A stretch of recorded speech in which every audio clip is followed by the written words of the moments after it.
قریباً 5 منٹ بعد میں عمران کے ساتھ باہر نکل رہا تھا۔ سرد ہوا سوئیوں کی طرح جسم کے مختلف حصوں پر لگی۔ عمران نے ایک بڑا مفرل مجھے بھی اس طرح لپیٹ دیا تھا کہ چہرے کا بس 1/4 حصہ ہی دکھائی دیتا تھا۔ گلی میں گہری تاریکی تھی، آخری راتوں کا چاند کسی بدلی میں چھپا ہوا تھا۔ آوارہ کتوں کی لپیٹ سے بچتے ہم قریباً نصف فردانگ چلے اور ایک گھر میں داخل ہو گئے۔ یہی چیدے اور زلیخا کا گھر تھا۔ چھوٹا سا صحن تھا جس میں اینٹیں لگی ہوئی تھیں۔ غسل خانے کے ساتھ ایک چھوٹا سا سٹور نما کمرہ تھا جس میں بکری بندھی ہوئی تھی۔ ہم برآمدے میں داخل ہوئے، پھر ایک کمرے کا آہنی دروازہ کھول کر اندر چلے گئے۔ اندر بلب کی زرد روشنی تھی۔ اس روشنی میں نظر آنے والے منظر نے مجھے بری طرح چونکا دیا۔ مجھے ہرگز توقع نہیں تھی کہ میں کوئی ایسی صورتحال دیکھوں گا۔ 26-27 سال کی ایک صحت مند عورت چارپائی کے ساتھ بندھی ہوئی تھی۔ 2 آسن کی رسی نے اسے کافی مضبوطی کے ساتھ چارپائی سے جکڑا ہوا تھا۔ عورت کے جسم پر انابی رنگ کے شنیل کا نیا لباس تھا۔ کانوں میں سونے کے جھمکے چمک رہے تھے۔ وہ گدرائے ہوئے جسم کی تھی اور رنگ سفید تھا۔ یہ سفید رنگ ہی تھا جس کی وجہ سے اس کے ایک گال پر نیلگو نشان ثبت ہو کر رہ گئے تھے۔ یہ نشان تمانچے کے لگتے تھے۔ اقبال پسٹل ہاتھ میں لیے اس کے سرہانے کھڑا تھا۔ دوسری چارپائی پر 30-35 سال کا ایک کمزور شخص نظر آ رہا تھا۔ اس کے بال بری طرح الجھے ہوئے تھے اور شکل سے ہی نظر آتا تھا کہ وہ عرصے سے بیمار ہے۔ یقیناً یہی چیدہ تھا۔ اسے باندھا نہیں گیا تھا، وہ اتنا سہما ہوا تھا کہ اسے باندھنے کی ضرورت ہی نہیں تھی۔ عمران نے داد طلب نظروں سے میری طرف دیکھا۔ میں نے بھنا کر منہ دوسری طرف پھیر لیا۔ اس نے آگے جھک کر بڑی محبت سے عورت کے بالوں میں انگلیاں چلائیں اور بولا، پتہ نہیں تو نیک ہے یا نہیں، لیکن شکل سے بد بھی نہیں لگتی۔ میں تجھ سے کسی طرح کی تلخی کرنا نہیں چاہتا۔ میں پھر تجھ سے کہتا ہوں کہ کوئی بھی بات چھپا مت، اس سے تیرا نقصان ہونا ہے۔ میں سچ کہتی ہوں، میں کچھ نہیں چھپا رہی۔ مجھے جو پتا تھا میں نے بتا دیا ہے۔ یہی تو مسئلہ ہے کہ تو سب کچھ نہیں بتا رہی، بیچ بیچ میں سے چھپا رہی ہے، اور جو کچھ چھپا رہی ہے وہی زیادہ ضروری ہے۔ میں تمہیں کیسے یقین دلاؤں؟ میں کبھی لاہور نہیں گئی، نہ ہی اس نے مجھے کبھی لاہور کے بارے میں بتایا ہے۔ وہ یہی کہتا تھا کہ رائمنڈ میں اس کی تھوک کی دکان ہے جہاں آلے دوالے کی دکاندار آٹا چاول وغیرہ لے جاتے ہیں۔ تیرا بھانجا آج کہاں ہے؟ سنا ہے وہ تیرے ساتھ یہاں رہتا ہے۔ وہ آج اپنے پنڈ گیا ہے، 2-3 دن تک آئے گا۔ کیا اس کے دماغ میں بھی کبھی یہ نہیں آیا کہ خواجہ سراج جھوٹ بول سکتا ہے؟ یا اس نے سوچا ہو کہ رائمنڈ جا کر اس کا پتہ کرنا چاہیے؟ نہیں، وہ اتنے جوگا نہیں ہے۔ وہ تو بس وہی کرتا ہے جو اسے خواجہ کہتا ہے، اور تم بھی وہی کرتی ہو، بلکہ وہی کرتی رہی ہو۔ عمران نے معنی خیز لہجے میں کہا۔ زلیخا کے چہرے پر شرمندگی جھلکی۔ اس کا ہڈیوں کا ڈھانچہ خاوند بھی دوسری طرف دیکھنے لگا۔ اقبال نے کہا، بھی تو نے بتایا ہے کہ پچھلے 4 مہینوں میں تو نے سراج سے 40-50 ہزار روپیہ لیا ہے۔ تیری الماری میں یہ 3,500 نکلا ہے، باقی کہاں ہے؟ باقی وہ کل لے گیا ہے، نکال کر 22,000 روپیہ تھا۔ وہ روحان سی آواز میں بولی۔ 2 چوڑیاں بھی تھیں سونے کی، وہ بھی کھینچ کر لے گیا ہے۔ یہ دیکھو، مرن جوگے نے میری باہیں چھیل دی ہیں۔ اس نے اپنی سرخ کلائیوں کی طرف اشارہ کیا۔ عمران نے غور سے اس کی کلائیاں دیکھی اور اس بات میں سر ہلایا۔ اس دوران میں زلیخا کا شوہر چیدہ کمزور آواز میں بولا، ہمارا کوئی قصور نہیں ہے، خواجہ نے جو کچھ کیا ہے زبردستی کیا ہے، اس نے ہماری کوئی پیش نہیں چلنے دی۔ کہتا تھا اگر کسی کو پتہ چلا تو سب کو ہتھکڑیاں لگیں گی۔ عمران بولا، یہ جو 50,000 روپیہ تیری بیوی نے اس سے لیا ہے، یہ بھی اس نے زبردستی دیا تھا، اور یہ سونے کے جھمکے، یہ چوڑیاں، یہ سب زبردستی تھا، تیری بیوی کی کوئی مرضی شامل نہیں تھی اس میں۔ چیدہ جواب میں کچھ کہہ نہیں سکا، بس بغلے جھانک کر رہ گیا۔ اقبال بولا، تم دونوں اس میں برابر کے شریک ہو، اور جو کچھ ہوگا وہ تم سب کے ساتھ ہوگا۔ عمران نے میرا بازو پکڑا اور مجھے ساتھ لے کر دروازے کے سامنے لے آیا۔ یہ دوسرے کمرے کا دروازہ تھا۔ اس نے دروازہ کھولا تو میں چکرا کر رہ گیا۔ کمرے میں فرش کی جگہ ایک بڑا کنواں تھا۔ بلب کی میلی سی زرد روشنی اس کنویں کی گہرائی تک پہنچتے بہت مدم ہو جاتی تھی۔ اگر کوئی شخص بے دھیانی میں کمرے کے اندر 2 قدم بھی رکھتا تو اس کنویں نما گڑھے میں گر جاتا۔ او خدایا، یہ کیا ہے؟ اس لیے تو کہا جاتا تھا جگر کہ سین دیکھو گے تو مزہ آ جائے گا۔ میں نے آگے بڑھ کر نظر دوڑائی۔ اس تقریباً 8 فٹ کتر کے کنویں کے اندر بانس کی ایک طویل سیڑھی لگی تھی۔ کنواں 25 فٹ سے زیادہ گہرا تھا۔ ذرا غور سے دیکھنے پر اندازہ ہوا کہ کنویں کے اندر دائیں اور بائیں طرف 2 اور گڑھے بھی نظر آ رہے تھے، یا یوں کہا جائے کہ یہ کنویں کی دیوار میں 2 چھوٹی سرنگیں سی تھیں۔ یہ سب کیا ہے عمران؟ میں نے تحیر میں ڈوب کر پوچھا۔ سمجھو کہ یہ بھی موت کا کنواں ہے، لیکن اس کی دیواریں کچی ہیں، اس لیے اس میں موٹر سائیکل نہیں چل سکتی۔ یا سیٹھ سراج کے پاس کوئی ایسی موٹر سائیکل ہو جو اس میں چل سکتی ہو، تو یہ سب سیٹھ سراج نے کیا ہے۔ تو اور کیا یہ میں نے کیا ہے؟ وہ خبیث پچھلے 3-4 مہینے سے صرف زلیخا کے لیے یہاں نہیں آ رہا، یہ کنواں بھی کھود رہا تھا، مگر اندازہ یہی ہوا کہ اس کی لالچ کی موٹر سائیکل ہڑپا کے اس کچے کنویں میں چل نہیں سکی، یعنی اسے یہاں سے کچھ ملا نہیں، اس لیے تو وہ بھنایا ہوا یہاں سے رخصت ہو گیا ہے، اور جاتے جاتے اپنی زلیخا سے نقدی شکدی بھی چھین کر لے گیا ہے۔ پتہ نہیں تم کیا کہہ رہے ہو، میری سمجھ میں کچھ نہیں آ رہا، میں نے کہا۔ तुम्हें इत्मीनान से सब कुछ बताता हूँ, पहले इस कुएं की सैर तो कर लो। नीचे उतरोगे? इसने पूछा। नहीं, मैं यहीं ठीक हूँ। अच्छा तो ये टॉर्च पकड़ो, मैं देख कर आता हूँ। मैंने टॉर्च पकड़ ली और इसका रुख कुएं नुमा गड्ढे में कर दिया। वो सीढ़ी उतर कर नीचे चला गया। तह में लंबे दस्ते वाले 2 खुरपे और कढ़ाइयाँ पड़ी थी। वो कुएं के अंदर से ही आवाज देकर बोला, ये देखो, ये लोग कस्सी की बजाय इन लंबे खुरपों से खुदाई करते रहे हैं। मकसद यही था कि कस्सी से खुदाई करेंगे तो आवाज पैदा होगी। दाएं बाएं नजर आने वाले दोनों खिला उफकी रुख पर ज्यादा गहरे नहीं थे। ये मुश्किल से 10-10 फीट आगे गए होंगे। इनके देखने से अंदाजा होता था कि कारामद चीजों की तलाश में खुदाई करते हुए दाएं बाएं भी कोशिश की गई है। कुछ देर बाद इमरान सीढ़ी के सहारे बाहर निकल आए। इसके जूते नम थे। यूं लगता था कि कुएं की तह में थोड़ा बहुत कीचड़ था। ये तो बड़ा अजीब चक्कर लग रहा है, मैंने सरगोशी की। अजीब और दिलचस्प, इमरान भी धीमी आवाज में बोला। ये बड़ी गलत कार औरत साबित हुई है। इसका इशारा जुलेखा की तरफ था। क्या करती है? वो सब कुछ जो हम सोच रहे थे। ये यहाँ सिराज के साथ दादे ऐश भी देती रही है और साथ साथ ये खुदाई वाला काम भी होता रहा है। इसके शोहर चीदे को भी सब पता है कि यहाँ क्या हो रहा है। इन लोगों ने यहाँ इसी कमरे में खुदाई क्यों की है, इसकी कोई खास वजह है, मैंने दरियाफ्त की। ये सारी बातें अभी थोड़ी देर में सामने आ जाएंगी, तुम देखते रहो। क्या तुमने जुलेखा के साथ मारपीट की है? मैंने पूछा। बिल्कुल नहीं, बस ये जरा उदम मचा रही थी, इसलिए इसे चारपाई से बांधना पड़ा है। थोड़ी देर के लिए इकबाल ने इसके मुंह में कपड़ा भी ठोंस दिया था। बहरहाल अब ये काफी हद तक शांत हो चुकी है, लेकिन इसके मुंह पर तो नील से पड़े हुए हैं। लगता है कि उंगलियों के निशान है और इसका होंठ भी एक तरफ से जख्मी। ये मेहरबानी हमने नहीं, इसके यार सिराज ने की है। कल इन लोगों के दरमियान झगड़ा हुआ है। सेठ सिराज और इसका साथी शायद अब यहाँ नहीं आएंगे। वो जाते जाते यहाँ से 20-22 हज़ार रुपया ले गए हैं। इसके अलावा जुलेखा का कुछ जेवर भी। कम से कम जुलेखा तो यही कह रही है। मुझे लग रहा है कि यहाँ खुदाई के काम में इन लोगों को मायूसी के सिवा कोई ख़ास चीज़ नहीं मिली और यही वजह है कि यहाँ झगड़ा वगैरह भी हुआ है। हम दोनों वापस पहले वाले कमरे में आ गए। यहाँ सूरत हाल जूं की त्यों थी। जुलेखा तस्वीर बहा रही थी। इमरान ने एक बार फिर इससे सवाल जवाब शुरू किए। सिराज से तुम्हारी पहली मुलाकात कब और कहाँ हुई थी? इमरान ने पूछा। मैंने तुम्हें बताया है ना कि जिस कमरे में खुदाई हुई है वहाँ से फर्श बैठ गया था। ये पिछली बारिशों के बाद हुआ था। हमने दोबारा फर्श डालने के लिए पहला फर्श तोड़ा। एक तरफ छोटा सा गड्ढा बन गया। इस गड्ढे से हमें एक पुराना भांडा बर्तन मिला। ये मिट्टी की गड़वी जैसा था और 3 टोटों में था। हमने इसे सीमेंट से जोड़ा। मेरे भांजे जहाने ने ये बर्तन आशिक मसीह को दिया। आशिक मसीह कभी कभार ऐसी चीजें ले लेता है। इसने इस बर्तन के जहाने को 2500 रुपए दिया। जहाना 2500 रुपए लेकर बड़ा ही खुश था, पर हमें पता था कि ये बर्तन 2500 से कहीं ज्यादा कीमत का होगा। आशिक मसीह ऐसी चीजें लाहौर ले जाता है और ज्यादा पैसों में बेच देता है। हमें बाद में पता चला कि ये चीजें ख्वाजों को देता है, जिसे तुम लोग सिराज बता रहे हो। इसका असली नाम सिराज ही है। तुम आगे बताओ, इमरान ने कहा। आशिक मसीह जब सिराज के पास बर्तन लेकर गया तो इसे देखकर सिराज वगैरह का शौक एकदम बढ़ गया। दरअसल सिराज के साथ जो बंदा कल यहाँ आया था वो इन बर्तनों और मूर्तियों वगैरह के बारे में बड़ा कुछ जानता है। इसका नाम आरिफ खान है। इसे खान कहते हैं। इसे इन पुरानी चीज़ों की असल कीमत का भी पता है और असल में यही आरिफ खान है जिसने ख्वाजों को लालच दिया और बताया कि जहाँ से ये गड़वी मिली है वहाँ और चीज़ें भी होंगी। तो फिर क्या हुआ? आरिफ खुद तुम्हारे पास आया या सिराज यहाँ पहुँचा? दोनों ही यहाँ आए थे। इन दिनों चीदा अस्पताल में था। घर में मेरे और मेरे भांजे के सिवा और कोई नहीं था।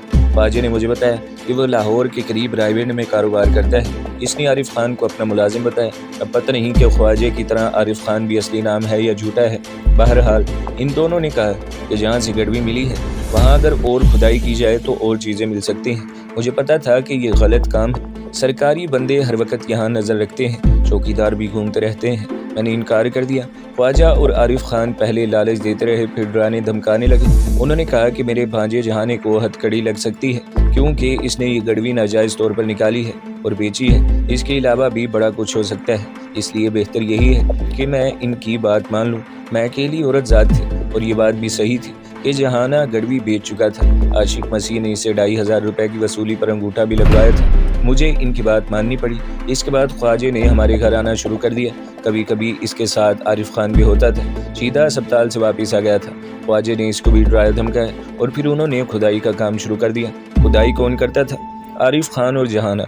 सबसे बड़ा मसला मिट्टी छुपाने का था। पहले तो ख्वाजा थोड़ी बहुत मिट्टी छत पर डलवाता रहा और वेड़े की बड़ी क्यारी में फेंकवाता रहा। फिर इसने रास्ता ढूंढ लिया। वो खुदाई से निकलने वाली मिट्टी बोरियों में भरकर अपने साथ ले जाता था। अब पता नहीं लाहौर ले जाता था या रास्ते में कहीं फेंकता था। बहरहाल यहाँ तो अपनी सफ़ेद गाड़ी में भर कर ले जाता था। मोहल्ले में या अड़ोस पड़ोस में किसी को पता नहीं चला। तो तुम खुदाई कर रहे हो? इकबाल ने पूछा। ख्वाजा खुरपों से खुदाई करवाता था। یہ کام جب بھی ہوا رات کو ہوا، دن کے وقت ہم اس کمرے کو تالا لگا کر چھوڑ دیتے تھے۔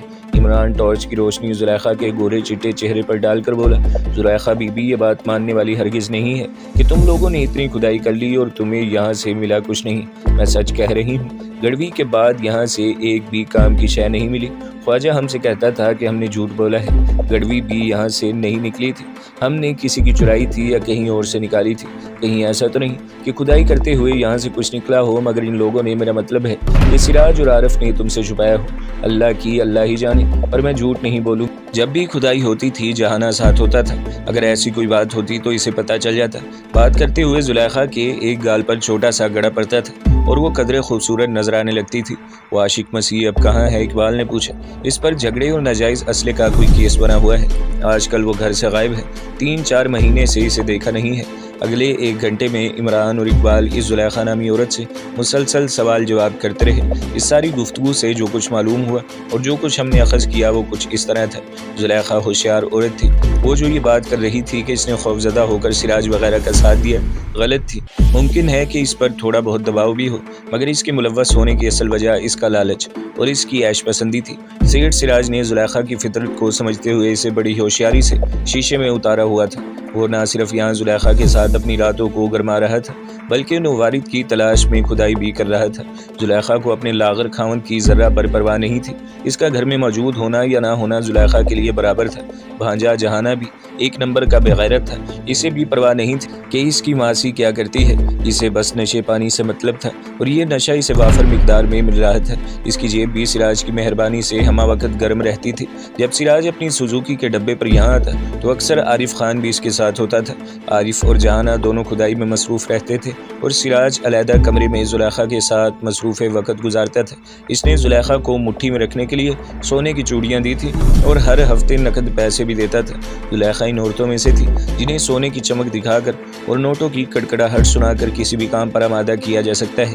ویسے یہاں سوچنے کی بات یہ تھی کہ سیٹھ جیسا امیر کبیر شخص اگر ہفتے میں 2 بار لاہور سے چل کر یہاں پہنچتا تھا اور اس سارے معاملے میں اتنی زیادہ دلچسپی لے رہا تھا تو پھر اسے یہاں سے کسی غیر معمولی فائدے کی بھی توقع رہی ہوگی۔ یہ فائدہ ہزاروں میں نہیں بلکہ لاکھوں میں ہوگا۔ لیکن جو دن گزرتے گئے سراج اور عارف خالی کمرے کے اندر کھدائی سے مایوس ہوتے گئے، انہیں کوئی خاص چیز نہیں مل سکی۔ اس کے بعد سراج زلیخا کے ساتھ بھی سرد مہری سے پیش آنے لگا۔ زلیخا کوئی ایسی حور پری نہیں تھی کہ وہ اس پر فدا ہو جاتا، وہ تو فقط اپنے مطلب کے لیے اس کے ناز نخرے اٹھا رہا تھا۔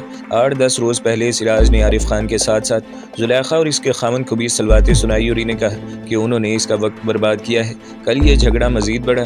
زلیخا کے بیان کے مطابق اس کے خاوند کے ساہیوال کے اسپتال میں 2-3 ٹیسٹ ہونے تھے۔ اسے پھیپھڑوں میں پانی کی شکایت تھی۔ زلیخا نے سراج سے کچھ پیسے مانگے، وہ آگ بگولا ہو گیا۔ اس نے پہلے انکار کیا، پھر جلاہٹ میں زلیخا کو تمانچے مارے جس کی وجہ سے اس کا ہونٹ بھی پھٹ گیا۔ اس نے زلیخا کی چوڑیاں بھی اتروا لی اور اس کی الماری کے اندر کے خانے سے 20-22 ہزار روپے بھی نکال لیے۔ زلیخا نے بہت واویلا کیا کہ وہ اب کیا کرے گی، جو وہ اتنا بڑا گڑھا اس کے گھر میں کھود گیا ہے وہ کیسے بھرا جائے گا، اور اگر گڑھا ایسے ہی رہا تو کب تک چھپا رہے گا، اور اگر گھر کی بنیادوں کو کچھ ہو گیا تو کیا ہوگا، وغیرہ وغیرہ۔ ان ساری معلومات کے بعد اس بات کی تصدیق ہو گئی کہ سیٹھ سراج اور عارف خان وغیرہ نے یہاں جو کچھ کرنا تھا وہ کر چکے تھے۔ عمران کی گفتگو سے لگ رہا تھا وہ اس صورتحال سے فائدہ اٹھانا چاہتا ہے۔ میری یہاں آنے سے پہلے وہ بڑی چابک دستی سے زلیخا اور چیدے کو یہ باور کرا چکا تھا کہ ان کا تعلق پولیس سے ہے اور وہ ایک خفیہ اطلاع پر یہاں پہنچے ہیں۔ یہی وجہ تھی کہ زلیخا اور خاص طور سے اس کا شوہر چیدہ بہت سہمے ہوئے تھے۔ ممکن تھا کہ شروع میں زلیخا نے کچھ تن فن دکھائی ہو، لیکن اب وہ بھی ٹیپ ریکارڈر کی طرح بول رہی تھی اور ہر سوال کا جواب فر دے رہی تھی۔ شاید اس کی ایک وجہ یہ بھی تھی کہ میرے آنے سے پہلے عمران اور اقبال نے ان میاں بیوی کو اس معاملے میں معافی دینے کا تاثر دیا تھا۔ زلیخا تو کافی دیر سے ٹسوے بہا رہی تھی۔ اب مجھے چیدے کی آنکھوں میں بھی نمی نظر آنے لگی تھی۔ وہ بار بار اپنے خشک سیاہ ہونٹ پر زبان پھیرتا تھا اور پھر پسلیوں پر ہاتھ رکھ کر کھانسنے لگتا تھا۔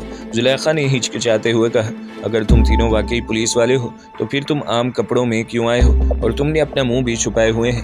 اب ہمیں کیا پتا کہ تم واقعی پولیس والے ہو یا نہیں۔ اگر ہم تمہاری وجہ سے کسی اور چکر میں پھنس گئے تو پھر होशियार औरत हो। इमरान ने कुर्सी पर बैठते हुए कहा, लेकिन अगर इस होशियारी में से कुछ होशियारी पहले दिखाई होती तो सिराज के जाल में ना आते। लगता है कि इस वक्त तुम्हारी होशियारी पर ठप्पा लग गया था और आंखों पर लालच की पट्टी बंध गई थी। फिर वो इकबाल से मुखातिब होकर बोला, दिखाओ भाई इस होशियार औरत को अपना कार्ड। इकबाल ने जेब में हाथ डाला और एक कार्ड निकालकर जुलेखा की तरफ बढ़ा दिया। ये पता नहीं किस महकमे का कार्ड था, अंग्रेजी में लिखा हुआ था। जुलेखा और चीदे की खाक समझ में आना था। दोनों ही खुश्क होंठों पर जुबान फेर कर रह गए। इमरान ने तंजिया लहजे में कहा, बीबी साहिबा, अगर आपको तसल्ली नहीं हो रही तो फिर इलाका इंचार्ज से फ़ोन पर आपकी बात करा देते हैं, या फिर SHO साहब से कहते हैं कि वो खुद यहाँ आकर आपके पास हाजिरी लगवा जाएं। नहीं नहीं, हम आप पर शक तो नहीं कर रहे, बस इस बात से डर रहे हैं कि हम पर कोई और मुसीबत ना आ जाए। जुलेखा का शोहर चीदा मिनमिनाया। जुलेखा ने आजी से कहा, हम बड़े विचारे लोग हैं बिरा जी, आप जो कहेंगे हम वैसा ही करेंगे, बस हम पर इस मामले का बोझ न पड़े। हम तो यही चाहते हैं, पर अब तुम्हारी बातों से लग रहा है कि तुम लोग ख्वार होने का प्रोग्राम बना रहे हो। ये बड़ा सख्त केस अभी भी। ये जो तुम्हारा घर शर है ना, ये बस 4-6 महीने में बिक जाना है, और ये जो तेरे पिंडे पर चर्बी चढ़ी हुई है ना, ये भी पिघल जानी है सेंट्रल जेल में। इमरान का अंदाज जलाली था। मुझे माफ़ी दे दो साहिब जी, मैंने तो बस यूं ही बात की थी। आप जो कहेंगे हम वैसा ही करेंगे। हम तो खुद चाहते हैं कि ख्वाजे और इसके यार को हथकड़ियाँ लगे, अल्लाह करे इनके जनाजे निकले जेल के अंदर से। इस ख्वाजे ने मेरे साथ जो किया है मैं आपको बता नहीं सकती। कल जहाने और चीदे के सामने मुझे माँ बहन की गंदी गालियाँ दी हैं, मुझे चीज़ें मारी हैं, मेरी कमीज़ फाड़ी है। आप खुद देख लें, वो सामने अलमारी में पड़ी हुई है। वो एक बार फिर आंसू बहाने लगी। इसके आंसू हमदर्दी के तालिब थे। इमरान पत्थर की तरह साकित बैठा रहा। रिवायती थानेदारों की तरह इसके अंदाज में कोई लचक नज़र नहीं आ रही थी। गालबन दिल में वो इस सूरत हाल को इंजॉय भी कर रहा था। इसे बेहरकत बैठते देख कर चीदे ने हाथ जोड़ दिए। माफ़ कर दें जी, इसने गलत बात कही है, इसलिए मैं माफ़ी मांगता हूँ। हम आपसे पूरा तावन करेंगे। अब इमरान ने थोड़ी सी नरमी दिखाई और दोबारा सवाल जवाब शुरू किए। इसने जुलेखा से मुखातिब होते हुए कहा, देखो जुलेखा, मैं इस सारे मामले की हर छोटी से छोटी तफसील जानना चाहता हूँ। यहाँ सिराज और आरिफ खान के अलावा और कौन कौन आया है, उन्होंने क्या क्या किया है, इसके दरमियान क्या बातें होती रही हैं। मैं चाहता हूँ कि तुम दोनों इस बारे में कोई भी छोटी बड़ी बात छुपाओ मत। कौन सी बात हमारे लिए ज़रूरी है और कौन सी नहीं है, हम खुद तय करेंगे। जुलेखा ने एक बार फिर थोड़ी सी मिन्नत समाजत की, लेकिन इन दोनों को और जहाने को इस मामले में से निकाल लिया जाए। इमरान ने इस बात पर नीम रजामंदी जाहिर की। इसके बाद जुलेखा को चारपाई से खोल दिया गया। इसकी गर्दन और बाजुओं पर गहरी खराशी थी। ये ताज़ा खराशी आज ही की खींचातानी का नतीजा थी। जहाँ जहाँ रस्सी का बल आया था, वहाँ इसके गोरे जिस्म पर निशान से पड़ गए थे। वो इन निशानों को सहलाने लगे। फिर इसने अपनी फटी हुई कमीज़ अलमारी में से निकाल कर हमें दिखाई। इमरान और इकबाल ने कमीज़ देखकर एक तरफ रख दी। इमरान के कहने पर वो चादर ओढ़कर चारपाई पर बैठ गई और एक बार फिर शुरू से अपनी रोदात सुनाने लगी। इस बार वो छोटी से छोटी तफसील भी बता रही थी। शोहर की मौजूदगी की वजह से सिर्फ इस रोदात का रोमानी पहलू मुख्तसर कर रही थी। इसकी बातों से पता चला कि वारसी नाम का एक बंदा भी 2 बार सेठ सिराज के साथ यहाँ आया था। इसकी ठोड़ी पर जख्म का एक पुराना निशान था। इसने भी आरिफ खान और जहाने के साथ खुदाई में हिस्सा लिया। एक खास बात जो जुलेखा ने बताई वो ये थी कि सिराज और आरिफ खान की बातों में अक्सर लाल कोठियों का जिक्र आता था। लाल कोठियाँ लाहौर में ही कोई जगह थी। वहाँ सिराज के अलावा आरिफ और वारसी वगैरह भी जाते रहते थे। लाल कोठियों के साथ किसी मैडम का तज़किरा भी होता था। ये मैडम या तो लाल कोठियों वाली जगह पर रहती थी या फिर इसका भी वहाँ आना जाना रहता था। इमरान ने जुलेखा से दरियाफ्त किया, तुम दोनों ने कभी इससे पूछा नहीं कि कौन सी जगह है? ख़ास तौर से तुम्हारे साथ तो वो हर तरह की बात करता था और बहुत सा वक़्त गुजारता था। इमरान का लहजा एक बार फिर मायने खेज था। जुलेखा की गर्दन झुक गई। नहीं जी, मैं सच कहती हूँ, मुझे इस बारे में कुछ पता नहीं। इमरान ने इकबाल और मुझसे एक साथ मुखातिब होकर पूछा, हाँ भाई, तुम दोनों ने कुछ सुना है लाल कोठरियों के बारे में? इकबाल बोला, हरी कोठरी के बारे तो सुना है। इस जगह को हरी कोठरी स्टॉप भी कहा जाता है। यह जगह समनाबाद लाहौर में है, लेकिन लाल कोठियाँ तो नहीं सुना है। इमरान ने पुरसोच अंदाज में कहा, लाल कोठी, पीली कोठी, सफ़ेद कोठी, इस तरह के नाम तो अक्सर गली मोहल्लों में रख लिए जाते हैं। इस तरह तो रंगों के नाम से लाहौर में 1000 कोठियाँ होंगी, मगर यहाँ हमारे लिए थोड़ी सी आसानी मौजूद है। ये कोठी नहीं बल्कि एक से ज़्यादा है। यकीनन ये कोठियाँ साथ साथ होंगी, इसलिए इन्हें लाल कोठियाँ कहा जाने लगा है। हाँ, जाहिर है कि लाल कोठी का नाम तो किसी भी बड़े शहर में बहुत सी जगहों का हो सकता है, मगर लाल कोठियाँ बहुत ज़्यादा जगहों का नहीं होगा। मैंने गुफ्तगू में हिस्सा लेते हुए कहा, मुझे लगता है कि तुम्हारी तरक्की ज़रूर हो जाएगी। इमरान ने ज़रा शौक लहजे में कहा, अब तुमने दिमाग इस्तेमाल करना शुरू कर दिया है। वो फिक्रा चस्त करने से कहीं भी बाज नहीं आता था। जुलेखा का खामंद अब तक खामोश बैठा था। यूँ लगता था कि इसे सब कुछ देखने सुनने लेकिन खामोश रहने की आदत सी हो गई है। इसने खंखार कर गला साफ किया और ज़रा सीधा होकर बैठा तो इमरान ने पूछा, क्या तुम भी कुछ कहना चाहते हो? वो पुरसोच अंदाज में मिनमिनाया, क्या लाहौर में कोई ऐसी जगह भी है जहाँ कबूतर वगैरह उड़ाने पर पाबंदी हो? तो दोस्तों, अगली किस्त सुनने के लिए हमारे चैनल को सब्सक्राइब करें, वीडियो को लाइक करें और बेल के आइकन पर भी क्लिक कर दें ताकि हर जो आने वाली वीडियोज़ हैं वो आपको सबसे पहले मिलती रहें।